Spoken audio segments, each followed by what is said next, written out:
Hello and welcome to the Faster Projects channel. My name is Henry Johnson.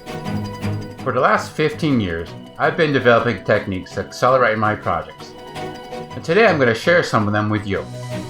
So if you're looking for ideas how to speed up your projects, then this is the channel for you. Here are my credentials. For the last 35 years, I've been in project management. I was a nuclear submarine officer. I worked for major corporations that include Raytheon, United Technologies Corporation, and General Electric. I have an undergraduate degree in electrical engineering with graduate degrees in biomedical engineering, industrial technology management, and project management. Today we're going to take a look at the learning curve. It's based upon the traditional learning curve, but with some new insights about how we can be more efficient by learning faster. Here's the curve. It shows us that the time it takes to perform a task decreases each time you perform it. So how does this apply to project management? Well, we ask ourselves two questions. How can we move from the top down to the bottom faster? And once we're at the bottom, how can we reduce that time? Let's start looking at this learning rate. Now, some of the problems with learning in a project environment include few project tasks are repeated. And even if they are, the time between them is so long, we really never have a chance to gain efficiency. And some tasks have never been performed by the team at all. So here are some techniques to help speed up that learning. We can break the task up into smaller pieces, basically called segmentation, and you're repeating them more often so you get faster. We can use checklists to help us remember and not miss any steps. We can get an expert to help us and guide us through the process. We can practice ahead of time. We can use something called a tip sheet, which is a detailed instruction on how to perform the task. It's great for learning it for the first time and as future reference. So now let's take a look at that area under the curve. This is where we look at how fast we can finish the task, even with experience where we reach a limit. So the question is, can we reduce the gap or even eliminate it? Now here are some solutions.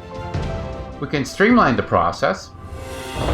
Now we also need to ensure tools are well maintained so they're efficient. We can automate the process.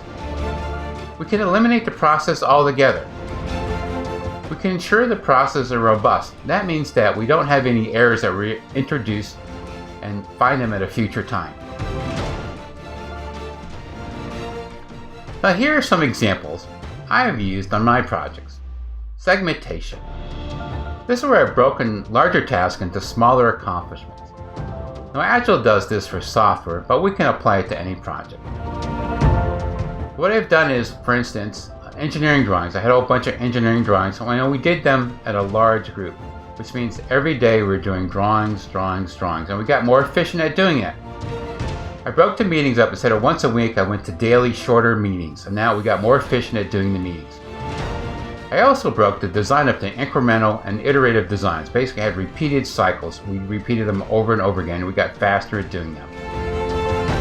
I also spent a lot of time just doing single tasking versus multitasking. I find that multitasking, you tend to spend more time setting something up and then putting it away rather than actually working on the task itself. I also set teams up to be basically a core team and to be self-managed. Now I find these teams are much more internally motivated and they work more efficiently together. They also take more ownership. And this actually reduces the number of things that are falling through the gaps. Thank you for watching the Faster Projects channel. If you have any questions, please put them in the comments section below.